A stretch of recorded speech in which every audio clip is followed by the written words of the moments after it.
우리 함께 하나님의 말씀 보겠습니다. 마태복음 5장 3절에서 9절까지의 말씀입니다. 마태복음 5장 3절에서 9절까지의 말씀, 우리 한 목소리로 읽겠습니다. 시작. 심령이 가난한 자는 복이 있나니 천국이 그들의 것이며, 애통하는 자는 복이 있나니 그들이 위로를 받을 것이며, 온유한 자는 복이 있나니 그들이 땅을 기업으로 받을 것이며, 의에 줄이고 목마른 자는 복이 있나니 그들이 배부를 것이며, 긍휼히 여기는 자는 복이 있나니 그들이 긍휼히 여김을 받을 것이며, 마음이 청결한 자는 복이 있나니 그들이 하나님을 볼 것이며, 화평하게 하는 자는 복이 있나니 그들이 하나님의 아들이라 일컬음을 받을 것이며. 아멘. 지난주 우리는 마음이 청결한 사람에 대해서 함께 말씀의 은혜를 나눴습니다. 여러분 기억나시나요? 마음이 청결한 사람은 어떤 사람일까요? 마음이 둘로 나뉘지 않고 단일한 마음을 가지고 있는 사람, 시선이 다른 데 있지 않고 하나님께 고정되어 있는 사람, 그리고 하나 덧붙이자면 하나님만이 진리이심을 믿는 사람이 바로 마음이 청결한 사람입니다. 오늘은 화평하게 하는 사람에 대해서 함께 말씀을 나누려고 하는데요, 우리 기독교가 비판받는 지점 중에 가장 많이 비판하는 게 뭐냐면, 기독교는 너무 배타적이라는 겁니다. 모든 것이 진리가 될 수 있다고 말하는 시대 속에서 기독교만이 무엇을 주장해요? 기독교만이 유일한 진리이다. 구원은 오직 하나님께만 있다. 이 배타적인 태도 때문에 많은 사람들이 기독교를 비난하고 비판합니다. 또한 종교 안에 분쟁과 분노의 씨앗이 있다고 생각하는 사람도 참 많습니다. 크리스토퍼 히친스라는 사람이 있는데요, 영국의 저널리스트이고 무신론자예요. 그래서 무신론에 관한 책을 여러 권 썼는데요, 특히 모든 신은 없다, 종교는 없다라고 말하지만 기독교에 대해서 되게 비판적입니다. 그의 책 중에 신은 위대하지 않다라는 책을 보면 기독교를 비판하는 이유 중에 하나를 뭐라고 이야기하냐면, 기독교가 과거 2000년 동안 수많은 분쟁과 다툼의 씨앗이 돼서 많은 사람들을 고통스럽게 만들었다라고 이야기를 해요. 그래서 책의 내용 중에 한 부분을 제가 인용해서 읽어드리겠습니다. 왜 기독교인들은 셀 수 없이 많은 사람들에게 나쁜 짓을 저질러 왔는가? 왜 종교 안에 그렇게 분쟁의 씨앗이 많은가? 그건 종교가 스스로를 진리라고 말하고 있기 때문이다. 제가 아까도 이야기했지만 우리가 살아가고 있는 이 시대에 진리는 없다, 또는 모든 것이 진리가 될 수 있다라고 말하는 시대예요. 구원은 모든 곳에 있다. 네가 믿는 신도 맞고 내가 믿는 신도 맞다라고 말하는 게 우리가 살아가고 있는 시대의 가치입니다. 그래서 기독교에만 구원이 있고 예수님만이 진리라는 것은 세상에서는 환영받지 못하는 이야기입니다. 히친스도 기독교 안에 분쟁의 씨앗이 있고 절대 진리를 믿는 사람들의 위험성이라고 이야기합니다. 그래서 이런 관점으로 본다면 여러분, 하나님만이 진리라는 것을 믿는 사람이 어떻게 화평하게 하는 사람이 될 수 있을까? 하나님만이 진리라고 말하는 사람이 분쟁을 일으키지 않고 갈등을 일으키지 않고 어떻게 화평하게 하는 사람이 될 수 있을까? 그래서 오늘은 말씀을 통해서요, 세 가지를 함께 나누려고 합니다. 첫 번째는 왜 우리가 이렇게 서로 화평하지 못할까? 왜 이렇게 다툴까? 갈등이 많을까에 대해서 함께 나눌 거고, 두 번째는 화평하게 하는 사람의 모범이 되었던 바울의 말씀들을 살펴볼 것이고, 마지막은 우리가 화평하게 살 때, 화평하게 하는 사람이 될 때 어떤 복을 받는지에 대해서 좀 은혜를 나누려고 합니다. 역사를 보면 종교가 분열과 전쟁의 원인이 되었던 적이 참 많다는 것을 알 수 있습니다. 비근한 예로 십자군 전쟁 아시죠, 여러분? 기독교만이 진리라는 것을 선포하기 위해 기독교 외의 모든 사람들을 어떻게 해요? 죽입니다, 잔인하게. 그런 것들을 보면 종교 때문에 갈등의 분쟁이 일어날 때가 많은데, 자세히 들여다보고 생각해 보면 굳이 꼭 종교 때문만은 아니라는 것입니다. 종교가 아니더라도 내가 어떤 신념을 갖고 있고 그 신념에 대해서 굳건하게 생각할 때, 그 신념 자체가 강력하면 그 신념 체계를 가지고 있지 않은 다른 사람들을 우리는 배척해요. 나와 생각이 다르다고, 내가 가지고 있는 가치와 개념과 다르다고 우리는 배척하거나 갈등하는 경우가 많이 생깁니다.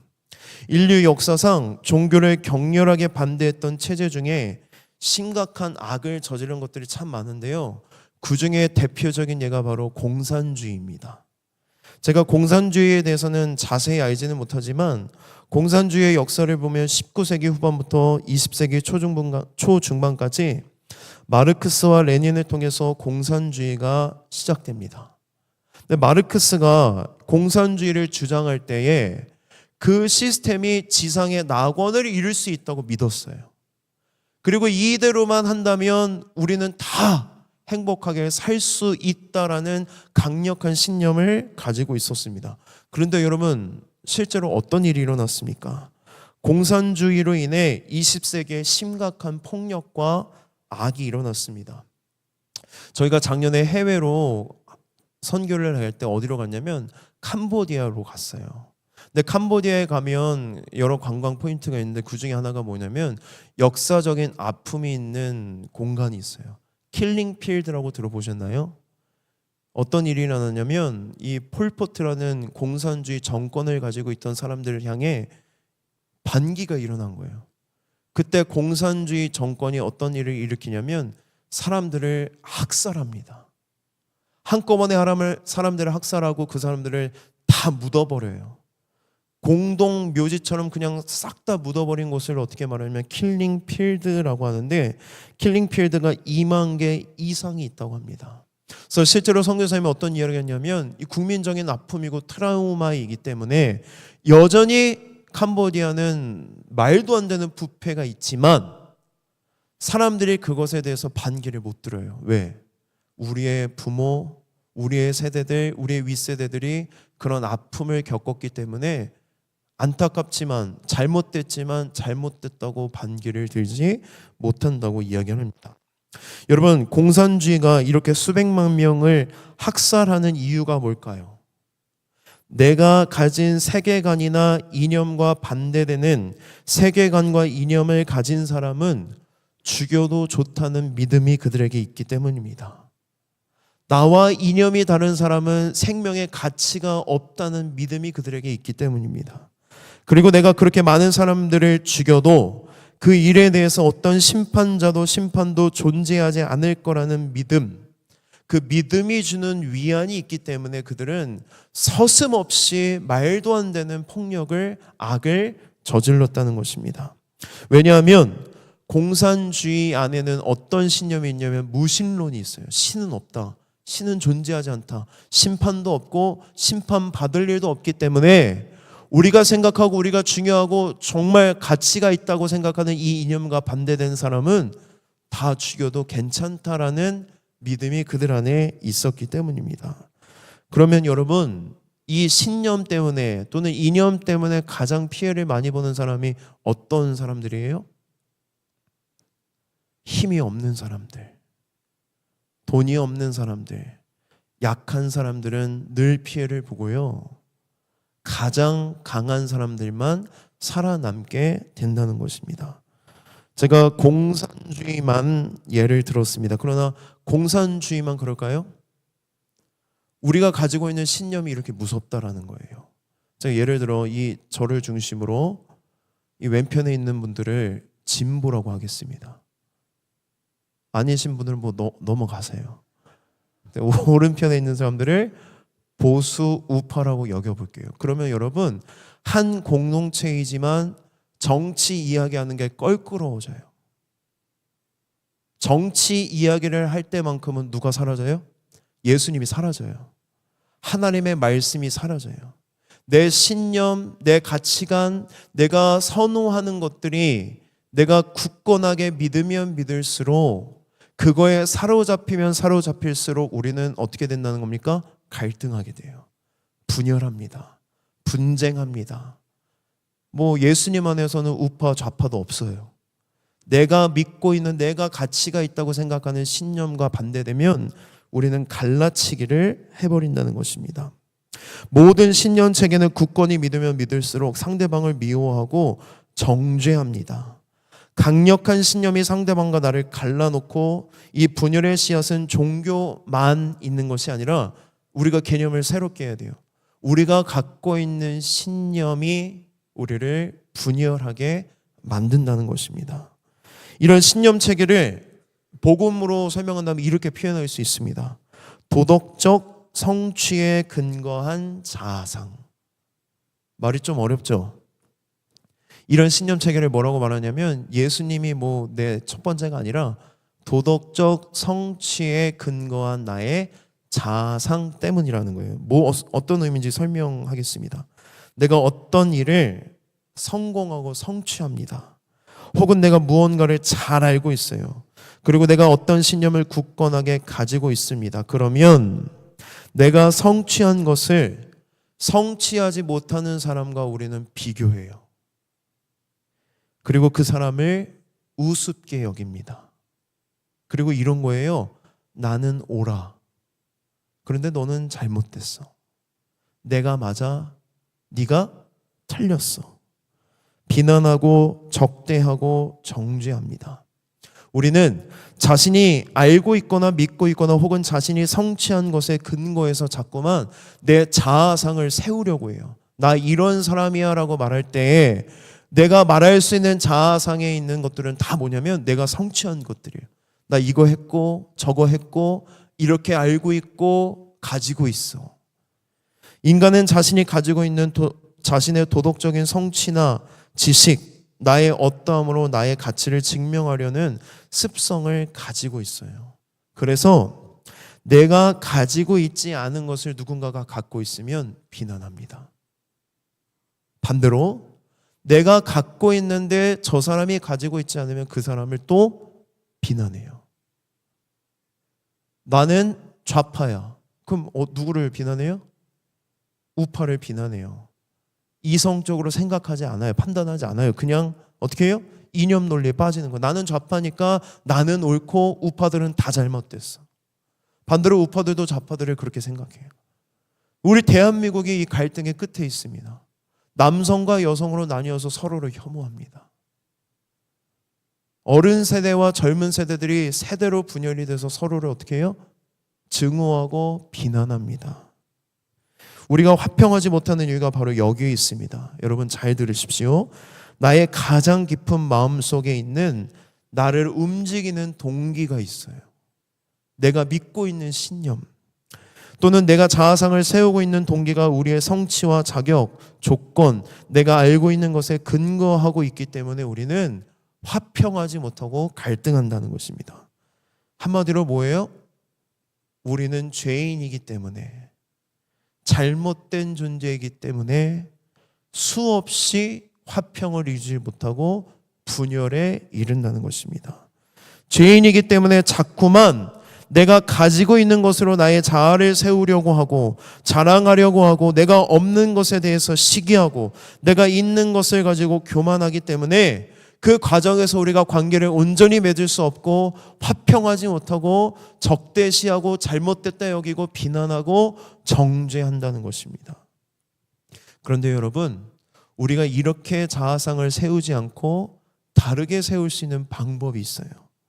내가 가치 있고 의미 있는 이유를 하나님의 은혜라고 믿는 것입니다. 그러니까 내가 무언가를 알고 있고 내가 가지고 있는 신념, 내가 이루어낸 성취를 통해 나는 이런 사람이야 라고 말하는 게 아니라 나의 나 된 것은 다 하나님의 은혜라고 믿는 사람들은 전혀 다른 방법으로 나의 자아를 세울 수 있다는 것입니다.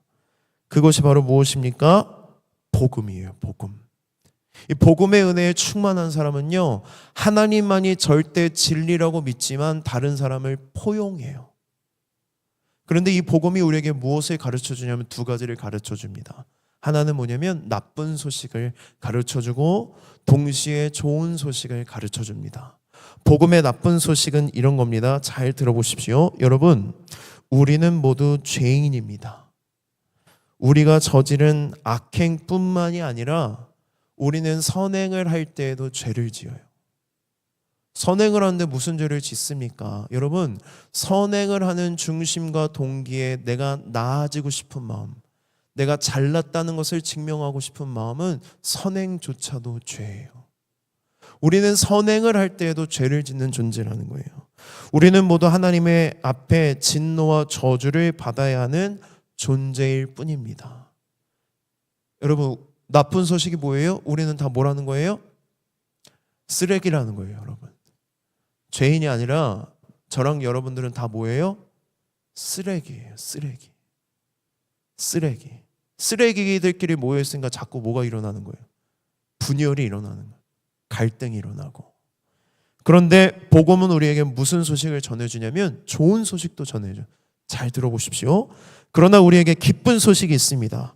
우리를 위해 하나님께서 하나밖에 없는 아들을, 예수님을 이 땅에 보내셨습니다. 하나님의 아들은 우리와 같은 인간의 몸으로 이 땅에 오셔서 우리의 죄를 대신해 십자가에서 죽으셨습니다. 우리를 사랑하시기 때문입니다. 그래서 우리는 우리의 행위와 조건과 성취와 무관하게 우리는 하나님께 사랑받을 수 있습니다. 우리는 하나님 안에서 더 나아질 필요가 없습니다. 우리는 구원받기 위해 어떤 자격을 갖출 필요도 없고 어떤 성취를 이룰 필요도 없습니다. 내 모습 그대로 하나님께 나아가면 우리는 아무 조건 없이 하나님께 사랑을 받습니다. 이게 복음이 우리에게 주는 좋은 소식이에요. 우리가 이 복음을 진리로 믿잖아요. 그러면 우리에게 어떤 일이 일어나는지 아십니까? 이번 우리 복음반에서는 나눴던 주제 중에 하나예요. 그럼 우리는 누구도 잘못됐다고 비난할 수 없습니다. 정죄하지 못합니다. 왜요? 성경은 모든 사람이 죄인이라고 말합니다. 내가 무언가 좀 성취하고 더 잘났다 하더라도 저 사람보다 내가 더 나은 사람이라고 말하지 않습니다. 비록 저 사람이 내가 보기에 뭔가 나쁜 사람처럼 보이지만, 그리고 그 사람의 행위가 정죄받고 비난받아 마땅하긴 하지만 나 또한 죄인이고 나 또한 쓰레기이기 때문에 쓰레기가 쓰레기 보고 쓰레기 같다고 말할 수 없다라는 거예요. 쓰레기 중에 쓰레기는 뭐냐면 정죄하는 사람이에요. 저예요. 저는 여러분들을 정죄할 때가 참 많습니다. 그럴 때마다 확인합니다. 이런 쓰레기 같은 놈. 우리는 쓰레기예요. 다 똥 묻어있는 갠데 서로 뭐라 그래요? 더 더럽다고 해요. 다 똑같은데. 복음의 좋은 소식은 우리에게 또 이렇게 이야기해 줍니다. 내가 볼 때 아무리 구제불능처럼 보이는 사람이라 할지라도 그 사람 역시 사랑받을 만한 자격이 있고 그 사람도 나처럼 변화될 수 있다는 것을 확신하게 해줘요. 아무리 악한 사람이라도 하나님께 사랑받지 못한 사람은 없다라는 것을 알게 됩니다. 여러분 기억하십시오. 복음의 좋은 소식은 우리에게 무슨 이야기를 하냐면 내가 손가락질하고 비난하고 정죄하고 나보다 더 나쁘다고 생각하는 그 사람이 지은 죄의 대가와 내가 지은 죄에 대한 대가가 같다라고 해요. 예수님은 나보다 더 악한 사람을 위해 피를 더 많이 흘리지 않으셨습니다. 동일하게 나도 그 사람도 내가 미워하고 인정하지 못하고 이해하지 못하는 그 사람도 내가 나쁘다고 생각하고 악하다고 생각하는 그 사람도 나와 똑같은 사람이라는 것을 알기 때문에 우리는 더 이상 비난하지 않고 정죄하지 않고 미워하지 않게 됩니다. 그렇다고 여러분 미워하는 마음이 싹 사라지는 건 아니에요. 제가 미워하는 사람이 있을까요? 없을까요? 없어요. 있어요. 네. 미워하는 사람 다 있죠. 그런데 이걸 아셔야 돼요. 미워하지 않을 수는 없지만 궁극적으로 우리는 미워하지 않게 될 것입니다. 복음을 깊이 이해할수록 우리는 그 사람을 위해 애통하고 긍휼히 여기게 된다는 거예요. 이처럼 복음의 좋은 소식뿐만 아니라 복음의 나쁜 소식마저도 이웃과의 화평을 이루어낸다는 것입니다. 그러면 우리가 어떻게 화평하는 삶을 살 수 있을까? 화평하게 하는 일이 뭘까? 그것을 가장 잘 알려주는 게 바로 뭐냐면 빌레몬서라는 성경이에요. 빌레몬서. 여러분 읽어보셨나요? 빌레몬서? 신약 성경의 한 장짜리 성경이에요. 나중에 시간이 되신다면 여러분 10분이면 읽습니다. 이 빌레몬서를 왜 제가 소개를 하냐면 제가 설교를 준비하면서 화평하게 하는 사람에 대한 주석서를 쭉 봤는데 빌레몬서 이야기를 빠짐없이 이야기해요. 화평하게 하는 사람의 삶이 무엇이냐? 빌레몬서를 읽어봐라. 빌레몬서에서 바울이 오네시모와 빌레몬을 화평하게 하기 위해서 어떤 일을 했는지 보라고 이야기합니다. 제가 그래서 빌레몬서를 짧게 설명하도록 하겠습니다. 빌레몬서는 어떤 성경이냐면 바울이 빌레몬에게 보낸 편지입니다. 빌레몬서의 등장인물은 3명입니다. 바울, 빌레몬, 오네시모. 빌레몬은 어떤 사람이었냐면 골로새라는 곳에 살고 있었던 부자예요. 그런데 바울이 골로새에 가서 빌레몬에게 복음을 전하고 빌레몬이 회심하고 구원받습니다. 바울의 제자가 돼요. 그런데 이 빌레몬이 부자인데 그 밑에 여러 종이 있었는데 그 종 중에 한 명이 바로 뭐냐면 오네시모입니다. 근데 오네시모는 쓰레기 같은 사람이었어요. 종이었는데 어떤 일을 일으키냐면 간도 크죠. 빌레몬의 돈을 훔쳐서 달아납니다. 그런데 하나님의 계획하심이 있었는지 돈을 훔쳐서 도망다니고 막 살다가 로마에서 무슨 죄 때문에 잡힌지는 모르겠지만 잡혀서 감옥에 가게 되는데 그 안에 누가 있었을까요? 바울이 그 감옥 안에 있었어요. 바울이 그 감옥 안에 있었는데 오네시모가 그 감옥 안에 같은 방에 가둬져요. 근데 바울은 좀 뭔가 다르잖아요. 감옥에 있는데 감옥에 있으면 안 될 것 같은 사람인 오네시모랑 바울이 서로 감옥 안에서 이야기를 주고받고 바울이 반드시 뭐를 전했다? 바울은 기회만 있으면 복음을 전하는 사람이에요. 복음을 전해서요 감옥에서 오네시모가 회심합니다. 그리고 예수님을 믿고 구원을 받는데 바울의 마음에 어떤 원대한 계획을 꿈꾸게 되냐면 내가 이 감옥에서 나가게 되면 이 오네시모와 함께 전도 여행을 가고 싶다.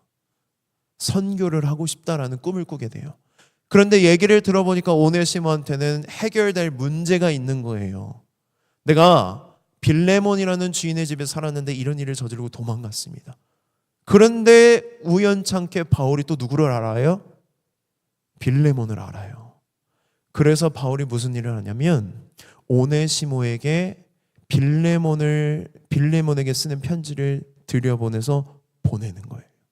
그 편지의 내용이 바로 빌레몬서입니다. 바울의 화평하게 하는 것이 무엇인지 우리 바울의 레슨을 한번 보도록 하겠습니다. 빌레몬서 1장 11절과 12절 말씀, 두 절의 말씀을 함께 읽어보겠습니다. 시작.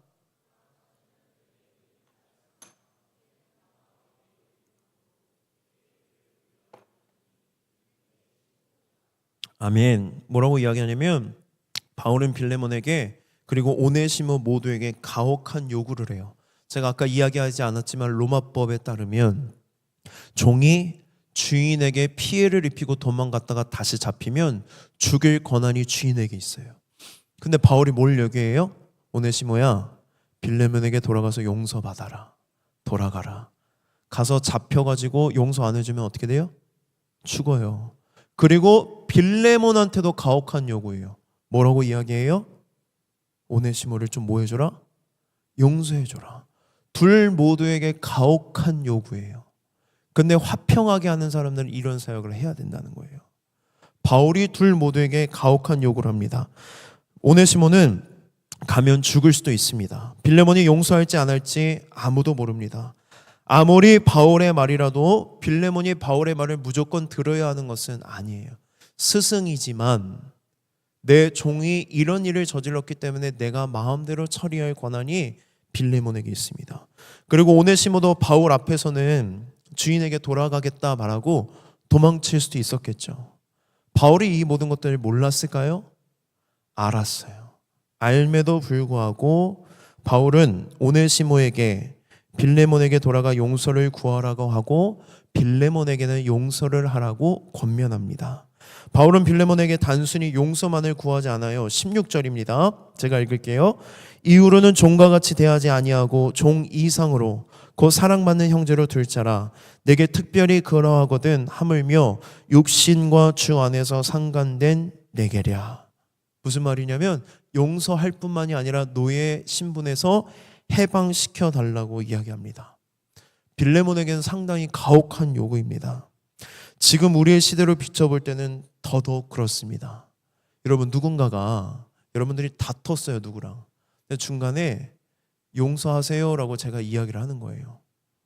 그러면 여러분 어떤 마음이 들어요? 목사님 말씀이니까 들어야지 라고 생각해요? 지가 뭔데라고 생각해요? 우리는 용서하라고 말하면 어떤 가치를 갖고 있냐면 오지랖이라고 여기고 또는 폭력적이라고 여기는 시대를 살아가고 있어요. 내가 느끼는 고통을 네가 뭘 알아? 네가 그렇게 나한테 쉽게 말할 수 있어? 이렇게 생각하는 시대 속에 우리가 살아가고 있다는 것입니다. 그래서 우리는 관계에 갈등이 일어나거나 분쟁이 일어나면 용서하기보다 그 사람의 이야기를 들어가기보다 더 쉬운 방법을 선택해요. 뭐 하기로 결정하죠? 손절. 그냥 안 보면 되지 뭐. 그냥 관계 끊어내면 되지 뭐. 그러면 쉽습니다. 더 편하고 감정 소비도 덜 하고 쿨해 보입니다. 그런데 여러분 잘 생각해 보세요. 용서하지 않고 손절하게 사는 것이 정말 우리를 행복하게 해줄까요? 마음 편하게 살 수는 있을 것입니다. 그러나 관계에 문제가 생길 때마다 회피하고 해결하지 않고 손절하고 산다면 죄송하지만 여러분 주변에 남는 사람은 아무도 없을 것입니다. 우리를 더 불행하게 만들 뿐입니다. 그래서 여러분 오늘 말씀이 중요해요. 용서의 가치가 사라진 시대 속에서 용서하라고 화해하라고 말하는 그리스도인들이 필요하다는 것입니다. 그 어느 때보다도 용서와 화해의 가치가 필요함에도 불구하고 사라진 이 시대 속에서 예수님 우리에게 뭐라고 말씀하시냐면 화평하게 하는 사람이 되라고 말씀하세요. 화평하게 사는 사람이, 화평하게 하는 사람이 행복하다라고 말씀하십니다. 하나님의 아들이라 일컬음을 받을 것이라고 예수님 우리에게 말씀하십니다. 바울은 오네시모와 빌레몬에게 모두에게 말도 안 되는 요구를 합니다. 하지만 바울이 그들에게 요구만 한 게 아니에요. 바울이 스승이기 때문에 스승의 자격으로 야, 너 이렇게 저렇게 해라고 이야기한 것이 아닙니다. 빌레몬서를 여러분이 읽어보면 오해할 수도 있어요. 바울이 되게 꼰대처럼 보여요. 빌레몬한테 막 자꾸 요구하는 것처럼 보이는데요. 우리가 개역 개정 성경을 이상하게 번역을 해서 그래요. 우리 8절부터 10절까지 말씀, 3절의 말씀 우리 함께 읽어보겠습니다. 시작.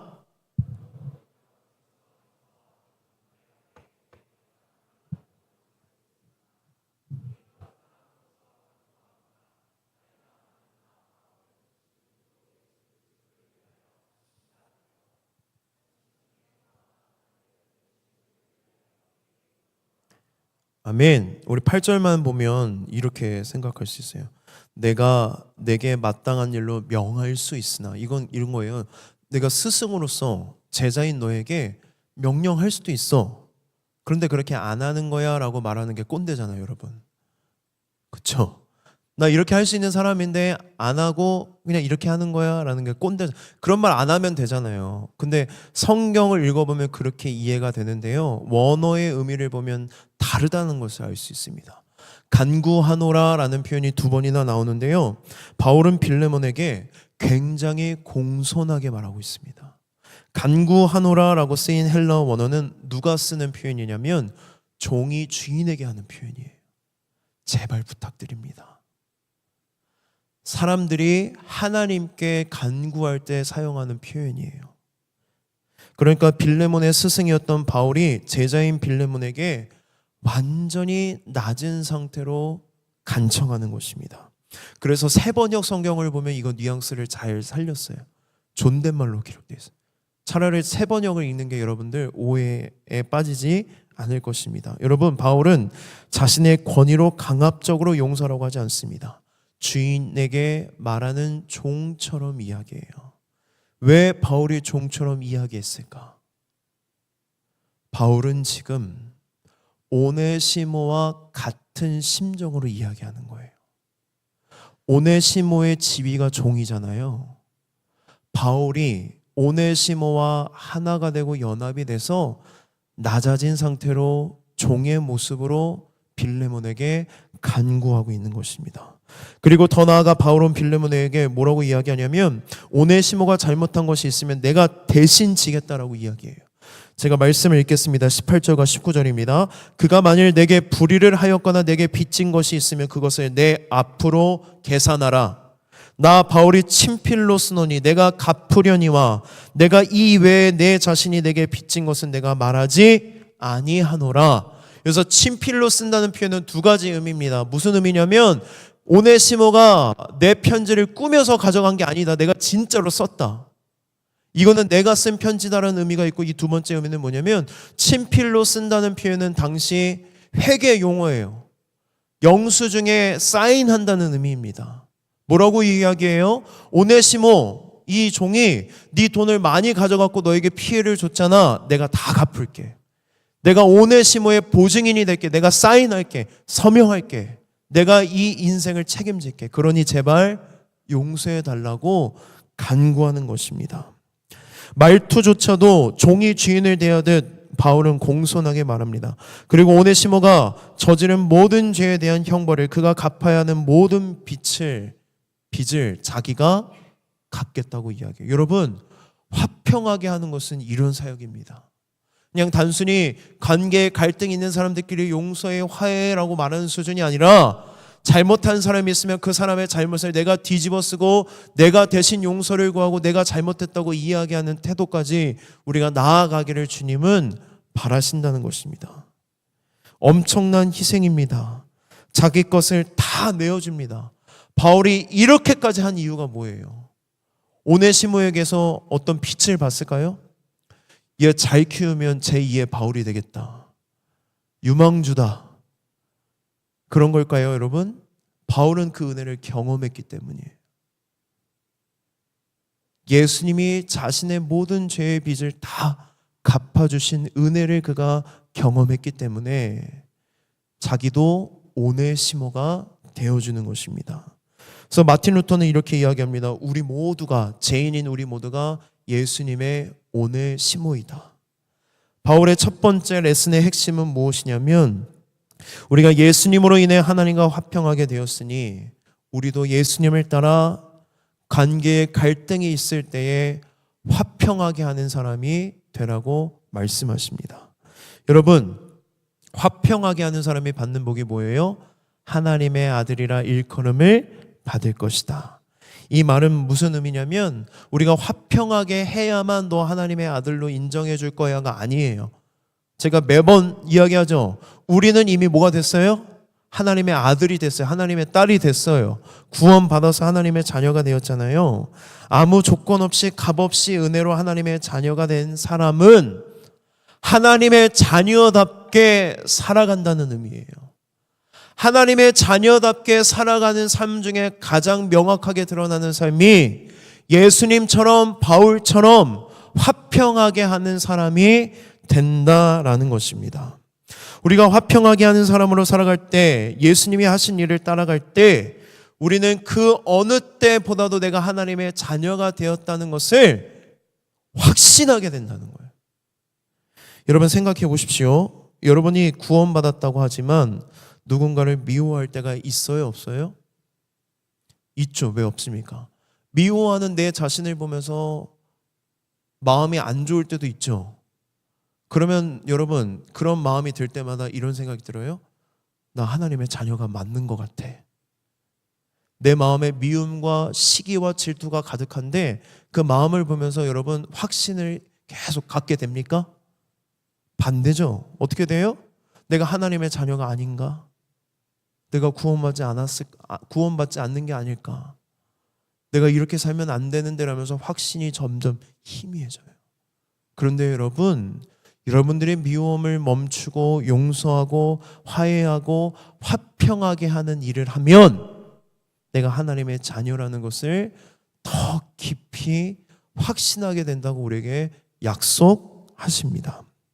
하지만 화평하게 하는 일은 여러분 쉽습니까? 어렵습니까?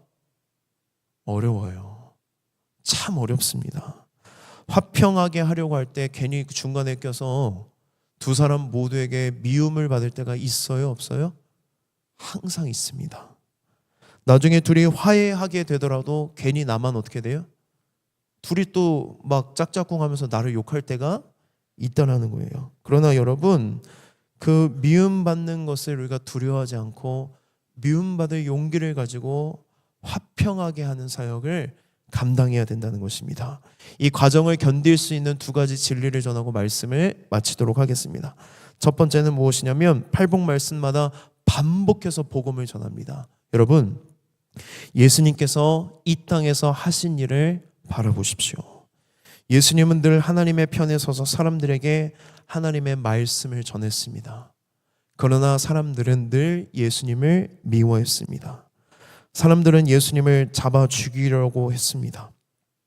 대제사장과 바리새인, 서기관, 유대인만 그랬을까요? 아니요. 제자들도 예수님이 십자가에 못 박혀 죽으실 때 뿔뿔이 다 흩어지고 배반합니다. 심지어 여러분, 하나님도 예수님을 버리셨습니다. 하나님도 예수님 편을 들지 않습니다. 예수님이 십자가에서 절규하십니다. 나의 하나님, 나의 하나님, 어찌하여 나를 버리시나이까? 신학자들은 이 구절을 해석할 때 이런 얘기를 합니다. 예수님이 공생의 사역을 하실 때에는 하나님을 아버지라고 불러요. 근데 십자가에 못 박혀 죽으실 때에는 나의 아버지라고 부르지 않고 나의 하나님, 나의 하나님이라고 부릅니다. 왜 그런지 아십니까? 우리의 모든 죄를 뒤집어 쓰고 십자가에 못 박혀 죽으실 때는 하나님의 아들이 아니었기 때문입니다. 아버지라고 부를 수 없었기 때문입니다.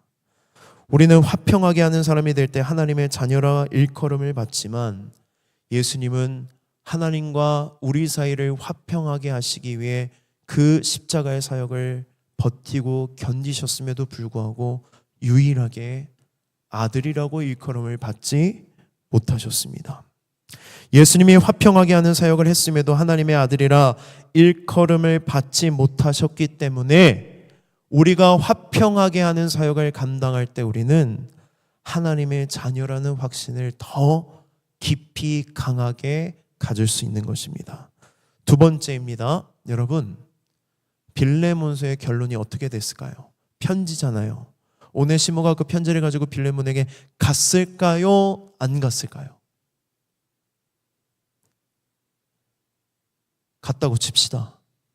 용서를 했을까요? 안 했을까요?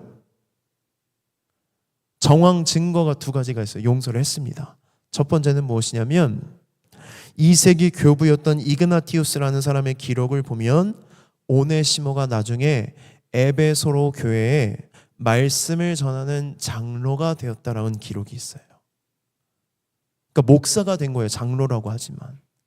그리고 두 번째 증거는 무엇이냐면 우리가 지금 신약 성경 중에 빌레몬서를 정경으로 택하고 읽을 수 있는 이유, 이 편지가 남아있는 이유는 뭐예요?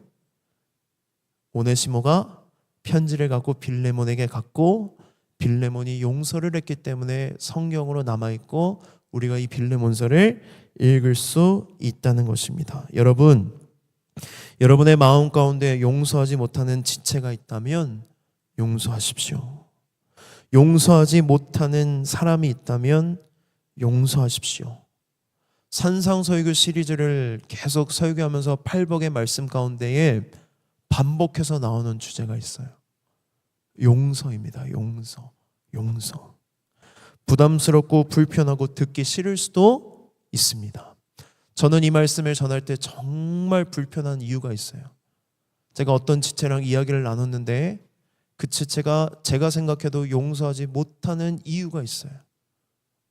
근데 설교 원고를 적을 때마다 하나님은 용서라는 말씀을 쓰라고 하는데 저는 그 지체가 마음에 항상 걸려요.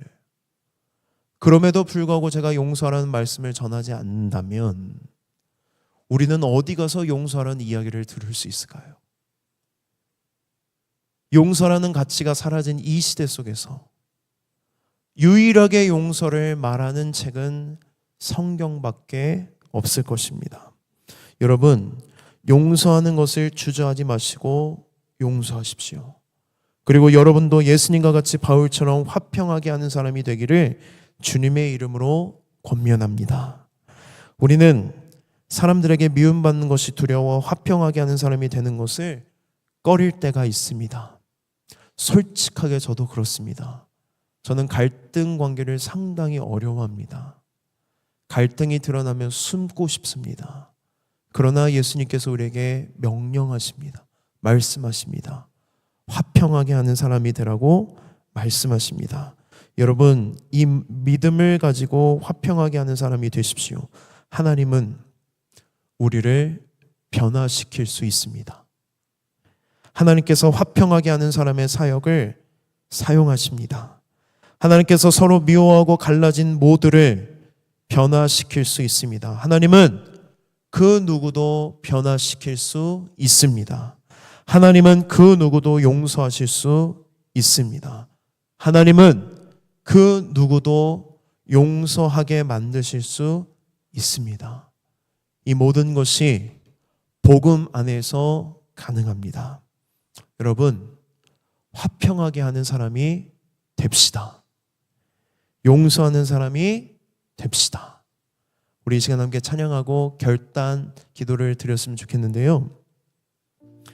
결단 찬양을 뭘 할까 참 고민을 많이 했습니다. 네, 그런 중에 하나님이 어떤 마음을 주셨냐면 너희들이 화평하는 사람이 되기를 위해서 서로가 좀 격려하고 축복하는 시간을 가졌으면 좋겠다. 되게 무거운 주제잖아요. 근데 이 무거운 주제를 우리가 서로 좀 격려했으면 좋겠어요. 그래서 기대라는 찬양을 좀 같이 하려고 하는데 여러분, 우리 이 찬양을 할 때에 좀 주변을 돌아보면서 막 이렇게 축복했으면 좋겠어요. 우리 화평하게 살자. 화평하게 하는 사람이 되자. 어렵지만 힘들지만 당연히 미움받겠지만 화평하게 살자라는 우리 마음의 고백과 함께 서로 응원하고 격려하도록 하겠습니다.